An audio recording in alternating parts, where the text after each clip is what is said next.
The clock ticks. The track waits. The world watches. But this year, there will be no thunderous clash. No rerun of Olympic fire. No rematch of Queens. The stage is set, but one of its greatest performers has chosen a different script. And so, in the quiet that follows this revelation, a voice emerges, calm, sincere, yet pierced with emotion. It's the voice of Femke Bol. A warrior. A champion. A woman whose fire burns not just to win, but to be tested. And now, that test will not come from Sydney McLaughlin-Levrone.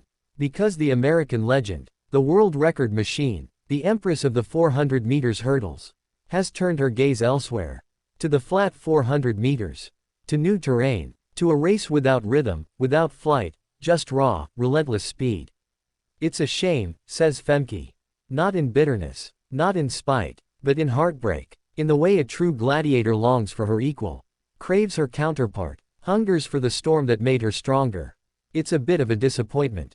Of course it is. This is not just a race. It's legacy. It's history. It's destiny waiting to be written, or rewritten. Last summer, in Paris, they stood shoulder to shoulder. Sydney, calm as ever, faith on her lips. Bol, eyes like fire, lungs like thunder.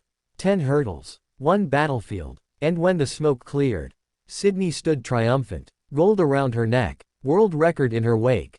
Femke, silver, but far from defeated. Because even in losing, she became legend.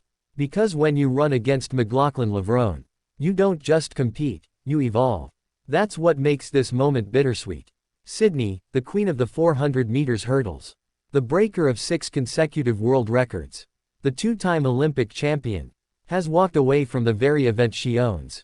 And that leaves Bol, alone at the summit. Yes, her chances of reclaiming the world title have never been better. Yes, the gold now glitters closer. Yes, the Dutch championships just boosted her momentum. But does it taste the same? No. Because gold without challenge is glitter without soul. It's a song with no chorus. A fire with no wind. She's going to do the 400 meters, Bol admits. And as a fan of the sport, that's exciting. She's not wrong. Sydney at the flat 400 is a vision of terror. Her stride, divine. Her faith, unshakable. Her time at the U.S. Championships, so close to a national record. It left even veterans speechless. She's already booked her ticket to the World Championships. But not in Bol's event. And so, this story splits. 2 queens. 2 paths. 2 flames, burning in different corners of the world.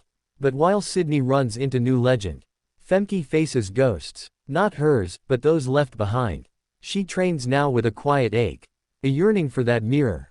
That rival who forces you to reach higher, run faster, believe harder. The hurdles won't miss Sydney. They'll remember her. The track won't forget her. It will echo her footsteps. But Bol, she won't just remember. She'll feel her absence. In every stride. In every turn. In every moment when she wonders what might have been. Because champions don't just want to win. They want to win against the best. They want to be measured against the impossible. And Sydney McLaughlin-Levrone, she is the impossible. So Femke Bol prepares. With discipline. With grace. With resolve. But inside there is silence. The silence of a great war that didn't happen. A match cancelled not by fear, but by evolution. Sydney grows. Femke watches. And the world waits for their next intersection. Maybe in Los Angeles. Maybe at LA 28. Maybe in a final where the world once again forgets to breathe. But until then, Bol runs solo. And Sydney